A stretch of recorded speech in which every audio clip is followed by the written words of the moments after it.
ബി.ജെ.പിക്ക് സ്ഥാനാർത്ഥിയെ നൽകുന്ന ജോലിയും യു.ഡി.എഫ് ഏറ്റെടുത്തോ എന്ന് കേരള കോൺഗ്രസ് ചെയർമാൻ ജോസ് കെ മാണി ചോദിച്ചിരിക്കുകയാണ്. യു.ഡി.എഫ് മുന്നണിയിൽ നിന്നാണ് ബി.ജെ.പി സ്ഥാനാർത്ഥി വന്നിരിക്കുന്നത്. എൻ.ഡി.എ സ്ഥാനാർത്ഥിയായി ബി.ജെ.പി പ്രഖ്യാപിച്ച മോഹൻ ജോർജ് കേരള കോൺഗ്രസ് ജോസഫ് വിഭാഗക്കാരനായിരുന്നു. ഇത് ഉദ്ദേശിച്ചുകൊണ്ടാണ് ബി.ജെ.പിക്ക് സ്ഥാനാർത്ഥിയെ നൽകുന്ന ജോലി കൂടി യു.ഡി.എഫിന് ഉണ്ടോ എന്ന് ജോസ് കെ മാണി ചോദിച്ചത്.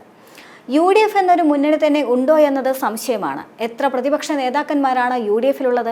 എത്ര മുന്നണി കൺവീനർമാരാണുള്ളത്? എത്ര കെ.പി.സി.സി പ്രസിഡന്റുമാരുണ്ട്? നിലമ്പൂർ തെരഞ്ഞെടുപ്പോടെ യു.ഡി.എഫ് തകരുമെന്നും ജോസ് കെ മാണി പറയുന്നുണ്ട്.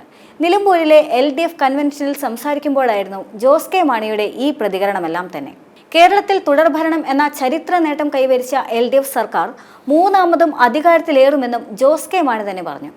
വീണ്ടും ഭരണ തുടർച്ച ഉണ്ടാകുമെന്നതിൽ ആർക്കും സംശയം വേണ്ട എന്നും അദ്ദേഹം പറയുന്നുണ്ട്.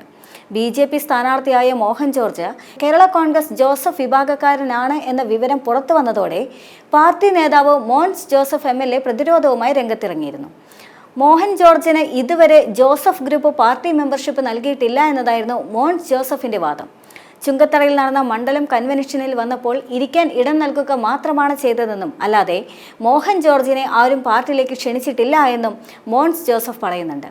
മറ്റു പാർട്ടികളിൽ നേതൃസ്ഥാനത്ത് ഉള്ളതുകൊണ്ട് തന്നെയാണ് വേദിയിൽ സ്ഥാനം ഇരിപ്പിടം നൽകിയതെന്നും മോൻസ് ജോസഫ് ന്യായീകരിക്കുന്നുണ്ട്. പ്രതിരോധത്തിലായതോടെ ബി.ജെ.പി സ്ഥാനാർത്ഥിയായ മോഹൻ ജോർജ് ദീർഘകാലം കേരള കോൺഗ്രസ് എമ്മിൽ പ്രവർത്തിച്ചിട്ടുണ്ട് എന്ന ആരോപണവും മോൻസ് ജോസഫ് ഉന്നയിക്കുന്നുണ്ട്.